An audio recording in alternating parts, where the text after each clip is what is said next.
So today's an exciting day. We closed on this house behind us. The exciting part is that it's a 1920s electric trolley station. It needs a lot of love, but we're hoping to bring it back to its former glory as a single family home. And we only spent $30,000 on it, hoping to flip it and make a profit.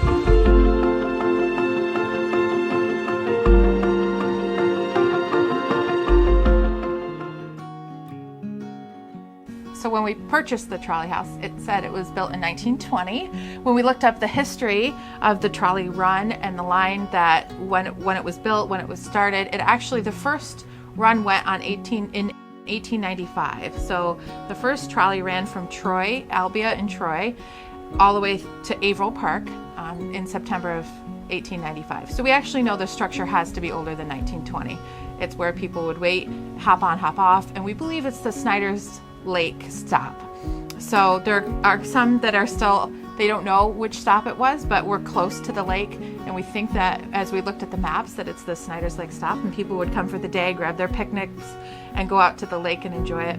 So it started by Mr. Averill of Averill Park, and what he wanted to do is get people from Troy to want to move out to Averill Park, and in doing that, it gave the people of Averill Park the access to get back to the city, get back to school, and get back to all the modern amenities while still building up his city. He was successful in doing that, and he partnered with a professor at RPI who specialized in electric trolley stations and trolley runs. So it's fascinating learning the history of the space, but that's where it started, and it went until 1925. Is that right? Yep. So it was a short run, but it still has all different stops that you can see even now, but I didn't know about that till after we bought this. I didn't even know that existed. Hey guys, Harmony, first impression. When my parents first bought the house, I thought they were crazy because it didn't even have any windows or a door. But now that I see it, I see the potential and what it could be. So I actually really like it now. Upon my first sighting of this house, I thought, what are my parents thinking? I don't know if they can actually do this. After looking over it, it doesn't look like it's too bad. But on the plus side, we got a ripped up old Batman comic, so hey. As we were working on the outside of the trolley house, one of the things is we wanted to keep the original siding, and we went to our local lumber yard. They actually had an exact match to the siding that was made that many years ago. So we were able to patch in and have the addition on the front exactly match it, and then we did a more shaker style trim.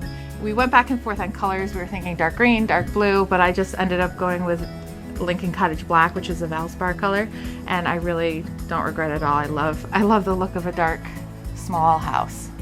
So here we're standing on the deck where people would have stood and waited for the trolley to arrive here in the back, and this was probably another one of those really bad areas. The corner over here, I had to raise that up about 24 inches to bring it back to its original height, and then the other side bring it up about 18 inches and replace all of the decking. It had just been weathered and worn and just needed a new look. But the nice thing is we were able to still get Douglas fir, which is a redwood that is naturally pest and weather resistant, and that redwood is what was down originally, so we were able to kind of put an original back down to keep that look, and then salvage most of the original roof for the porch and all the original posts. So just it was nice to be able to save this space. In the living room, we were able to salvage the floor. It took a few extra days to be able to do that, but we repurposed the floors, refinished them. We did have to replace all the windows, even though we love the historic windows. They didn't meet code regulations. They were too close to the floor, which I learned in this project. And the thing that I loved the most about this house when we came into it was the skinny little stairway. And we had to talk to building and code enforcement to be able to get that approved, because it's not technically to code, but we wanted to keep the historic value of that in the house, and that still is one of my favorite design elements in the living room. if we're talking about the designs throughout the spaces, we tried to repurpose as much as we can, because at FunCycled, that's what we try to do, repurpose old things.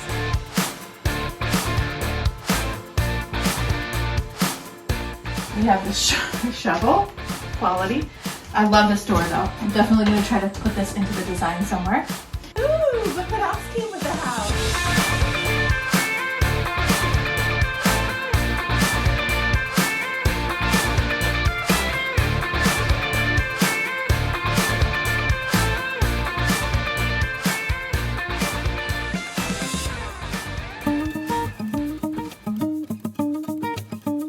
So the kitchen portion of the house actually needed the most amount of work. We had to rip it all the way down to the foundation and redo the foundation area.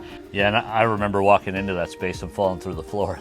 That was pretty rotted. So yeah, we took that whole space off. And I also tried to keep all the plumbing in that foundation. This old space is on piers and leaves a lot exposed to the elements. So by tucking all the plumbing into the crawl space, it keeps it safe, keeps it from freezing. Right before we were getting it approved by the building inspector, we decided to change it to peak the roof to match the roof line of the rest of the house. And I think that's the biggest game changer in the whole house, actually. It's so light and bright and high.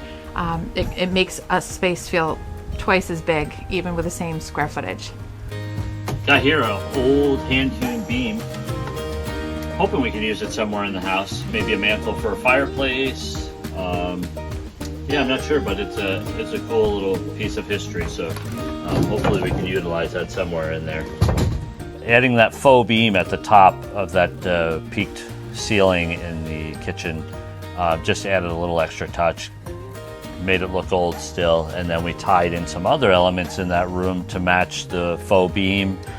We had the hood vent cover that is a little bit of copper to tie in the hardware, and rough cut wood to match the faux beam, and then also the floating shelf there gave just a little extra modern touch, but tied everything together.